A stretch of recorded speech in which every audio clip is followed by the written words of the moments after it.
ប្រិមត្តធ្លាប់ដឹងរឿងសួនកុមារនេះត្រូវបានបង្ខំចិត្តបិទ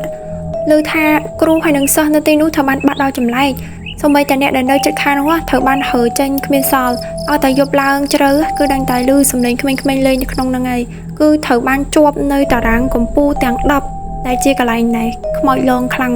នៅតាមបណ្ដាញអ៊ីនធឺណិតដែលគេដាក់ឈ្មោះឲ្យនេះអត់មានរឿងផ្ញើជូនប្រិមត្តស្ដាប់ខ្ញុំបានរើផ្ទះនៅឆ្នាំ2011ដោយសារតែកូនរបស់ខ្ញុំនឹងត្រូវបដូរសាលាមត្តេយ្យមកតាមពួកខ្ញុំកំណត់កន្លែងធ្វើការអញ្ចឹងសំលុយបានមកក្រាបតូចទិញផ្ទះតពីគេ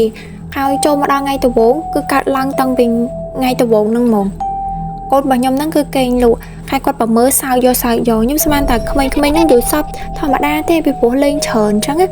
ខ្ញុំក៏ខ្វល់ដែររហូតដល់ផឹកឡើងផឹកស្អីនេះម៉ាក់របស់គេហ្នឹងក៏សួរគេទៅថាយល់សពឃើញអីយល់សពឃើញកូនក្មេងមួយចំនួនបលែងលេងជាមួយនឹងគេនៅសួនកុមារអញ្ចឹងម៉ាក់របស់គេហ្នឹងគឺគាត់ថាប្រហែលជាកូនហ្នឹងចង់ទៅលេងនៅសាលាមត្តេយ្យហ្នឹងរហូតដល់ប្រមើអញ្ចឹងម៉ាក់ក៏និយាយថាពី3ថ្ងៃទៀតជូនកូនទៅសាលាមត្តេយ្យល្ងាចឡើងពេលបាយហ្នឹងកូនធ្វើទុកអត់ព្រមញ៉ាំបាយទេគាត់ទៅទៀតទៅលេងមួយមិត្តភ័ក្តិរបស់គេពេលយប់មិញហ្នឹងហើយខ្ញុំនិយាយអត់ត្រូវគ្នាខ្ញុំក៏ប្រាប់ថាចាំខ្ញុំទិញរបស់ឲ្យលេងញ៉ាំបាយអស់ទៅក្រោយមកកូនខ្ញុំក៏ប្រហែលបាយអស់ទៅក្រោយបាយចប់ហើយពេលយប់នេះគឺជាថ្ងៃដែលខ្ញុំចង់ចាំបំផុតណាកូនខ្ញុំអាការៈរើឡើងទៀតដែរម្ដងនេះម៉ាក់របស់គេជាយាមដាស់យ៉ាងណាក៏ដាស់ក្របដែរពីណាខ្ញុំចាប់តាមភ័យហើយម៉ាក់ក៏គាត់គិតថាពីថ្ងៃហ្នឹងកូនប្រាប់ថានៅខាងលើហ្នឹងមានសួនកុមារអញ្ចឹងឲ្យខ្ញុំឡើងទៅមើលពេលដែលខ្ញុំឡើងទៅមើលទៅឃើញទ្វារមួយមែន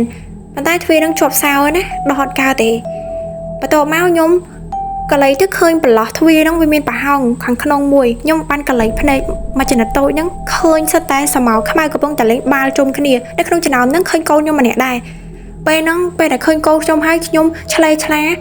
ព្យាយាមចង់ទៅលូទ្វារហ្នឹងចូលប៉ុន្តែទៅលូយ៉ាងណាក៏ទៅលូអត់ជាប់ដែរមនុស្សកំពុងភ័យស្លន់ស្លោផ្លេចថាត្រូវទៅទូរស័ព្ទទៅប្តឹងប៉ូលីសមកដល់បានប្រាប់តាមដំណើររឿងប៉ូលីសបានចាក់សោចូលទៅមើលពិតជាឃើញមានសួនកុមារប៉ិតមែនប៉ុន្តែវាចាស់ទ្រុឌទ្រោមហើយអត់មានក្មេងណាមកលេងទេខ្ញុំច្បាស់ហើយថាខ្ញុំបានឃើញអីចុះមកដល់ក្រុមវិញឃើញកូនបានប្រសើរឡើងវិញក៏សប្បាយចិត្តមកកម្រិតដែរ